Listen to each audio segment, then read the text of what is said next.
Good afternoon everyone, welcome in the class of science. As you know, chapter number 9 was going on. In the last class we were discussing about the introduction of light. Today we will continue the chapter and our today's first topic is the nature of light. What is the nature of light? Actually, the nature of light is basically we can say light has dual nature. And I think you know dual means two. यानी जो light है दो तरह की nature show करती है. First is known as wave nature while second is known as particle nature. First one is known as wave nature while second is known as particle nature. Wave nature and particle nature. फिर से सुनिएगा. The light has dual nature which is wave nature and particle nature. Many incidents of light are based on the wave nature while some other incidents of light are based on particle nature. कुछ activity जो light की होती हैं वो आपकी wave nature पे based होती हैं, तो कुछ नेचर को अपन जो लाइट की हैं पार्टिकल नेचर के अकॉर्डिंग भी एक्सप्लेन कर सकते हैं. अब ये नेचर बताने के लिए अलग अलग साइंटिस्ट ने अलग अलग एक्सपेरिमेंट दिए हैं. हम एक सबसे ज़्यादा सक्सेसफुल कॉन्सेप्ट की बात करते हैं and most successful concept about the nature of light is quantum theory. Quantum theory. Actually, this theory, quantum theory, this theory was given by Max Planck. Scientist Max Planck. Max Planck was the scientist who proposed the quantum theory. What is the theory? The quantum theory says that the light rays travel in the form of small energy packets. And these energy packets are known as photon. Listen again. According to quantum theory, light rays travel in the form of small energy packets, and these energy packets are known as photons. These energy packets are known as photons. Okay. These photons are also known as quanta. These photons are also known as quanta according to the theory which was given by Albert Einstein. आपको सुनेगा. हमने कहा जो light है energy के particles की form में move कर रही है. हम इसको कैसे अपन आइडेंटिफाई कर सकते हैं? एक सिंपल एग्जांपल हमने डिस्कस किया था शायद कि आप ठंडे पानी की बाल्टी को सनलाइट में रख दीजिए, क्या होगा? आपका जो पानी है गर्म हो जाएगा. अगर बात करें समर सीजन की, इस प्रोसेस में बहुत कम टाइम लगेगा. विंटर में थोड़ा सा टाइम ज़्यादा लगेगा पानी को गर्म होने में, क्योंकि क्लाइमेट का जो आपका जो एटमॉस्फेयर का जो टेम्परेचर है वो थोड़ा सा कम हो गया है, जिसकी वजह से ज़्यादा सनलाइट में आपको हीट नहीं मिलेगी, तो गर्म होने में टाइम लगेगा पानी को. ओके, इसका मतलब क्या हुआ? जो सनलाइट हमने ट्रैप की है वाटर की फॉर्म में, यानी वाटर में हमने जो सनलाइट को ट्रैप किया है हीट की फॉर्म में, तो वो एक्चुअली पार्टिकल्स हैं और वो पार्टिकल्स एनर्जी के पैकेट्स को लेके आ रहे हैं और उन्हीं एनर्जी के पैकेट्स को हमने नाम दिया फोटॉन्स. इन्हीं फोटॉन्स को अल्बर्ट आइंस्टीन ने बाद में जाके नाम दिया quanta. And the energy of one quanta और one photon is calculated by the help of the formula E is equal to H nu. E is equal to h nu is the energy of one photon, where E means energy, h is a Planck constant, Max Planck constant, while nu, this is nu and nu means frequency. और इस frequency को भी हम identify कर सकते हैं एक formula से, nu is equal to c upon lambda. Nu is equal to C upon lambda हम इसको कह सकते हैं. तो इस तरह से हम एक फोटोन की एनर्जी कैलकुलेट कर सकते हैं. तो ड्यूल नेचर एक साइंटिस्ट हुआ करते थे, इनका नाम था डी ब्रोगली. हायर क्लासेज में आपको पढ़ने को मिलेगा, लेकिन जानना जरूरी है कि हम लाइट की स्टडी यहाँ कर रहे हैं, तो लाइट की जो प्रॉपर्टीज हैं, लाइट की जो नेचर है, उनको जानना हमें वो जरूरी है यहीं पे. I think the matter is clear now. Okay, now the next main topic of the chapter.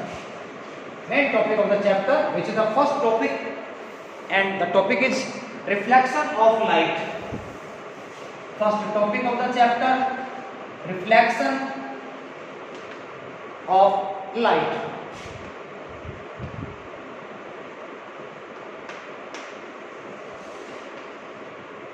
First of all, I would like to tell you the meaning of reflection. Simple meaning. Simple meaning of reflection is bounce back. It means bounce back. Bounce back of light. But how it is possible? कैसे bounce back होगी light? ऐसा क्या होगा हमारे पास? हम यूं के मान लीजिए एक जनरल फिनोमिनन है, नेचर में प्रोसेस हो रही है, तो ऐसा क्या है नेचर में जिसकी वजह से लाइटेज बाउंस बैक हो रही है? Now I would like to tell the object. Actually, objects are responsible for the bounce back of the lightage, but objects are of two types. Object भी दो तरह के हैं. कौन से वाले टाइप को हम यहाँ पे काउंट करेंगे? तो देखिएगा कौन कौन से ऑब्जेक्ट हमारे पास आ सकते हैं. एक ऑब्जेक्ट को हम कहते हैं opaque object. One object is known as opaque while another is known as transparent opaque. Transparent एक को हमने कहा opaque object, second is known as transparent. Second is known as transparent object. तो देखिएगा जो ऑब्जेक्ट ओपेक वाला है, opaque object bounce back the light रे. जैसे किसी ओपेक ऑब्जेक्ट के ऊपर लाइट रेज आके इंसिडेंट होंगी, डेफिनेटली वो जो लाइट रेज है रिफ्लेक्ट बैक होंगी, हम यूं कहें बाउंस बैक हो जाती हैं. तो ये कॉन्सेप्ट क्या रहा आपका लाइट रेज के रिफ्लेक्ट होने का. कौन से पार्टिकल्स यहाँ हेल्प करेंगे? ओपेक पार्टिकल्स बाउंस बैक में हेल्प करेंगे, जिसकी वजह से लाइट रेज स्कैटर होंगी. एक तरह से हम देखें तो यहाँ स्कैटरिंग हो रही है, उस स्कैटरिंग की वजह से हमें चीजें विजिबल हो पाती हैं. The definition of reflection of light, the bounce back of the light rays, the bounce back of the light rays when they struck an opaque surface, when they struck और hit an opaque object, then the phenomenon is known as the reflection of light. Listen again.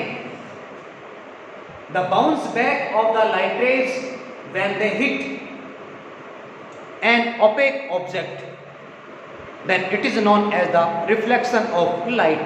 जैसे किसी opaque object को light rays hit करेंगी, at once वहां से light rays bounce back होंगी और इसी को हम नाम देते हैं reflection of light. Now the second point, laws of reflection.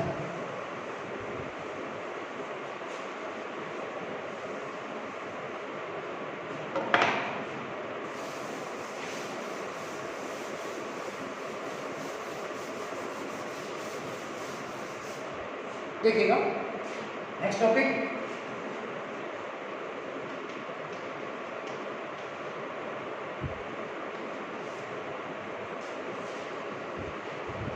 Laws of reflection. एक डायग्राम की हेल्प से हम समझने की कोशिश करेंगे. देखिएगा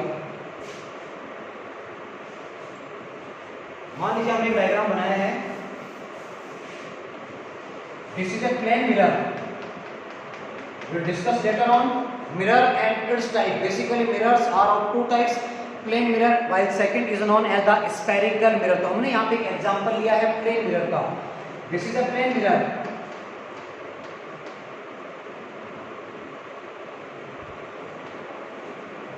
प्लेन मिरर, हमने प्लेन मिरर पे एक परपेंडिकुलर लाइन ड्रॉ की है. This is known as the normal.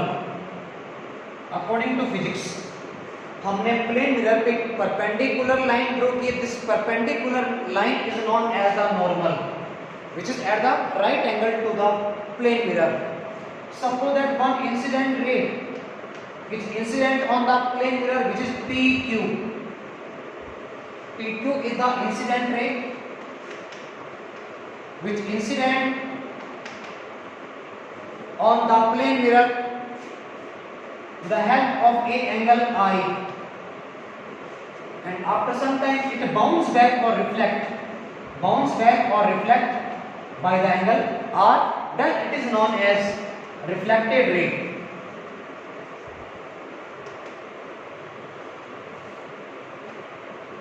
Incident ray, then normal, then reflected ray.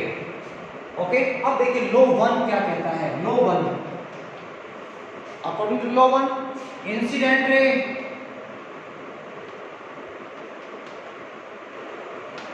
comma normal and reflected ray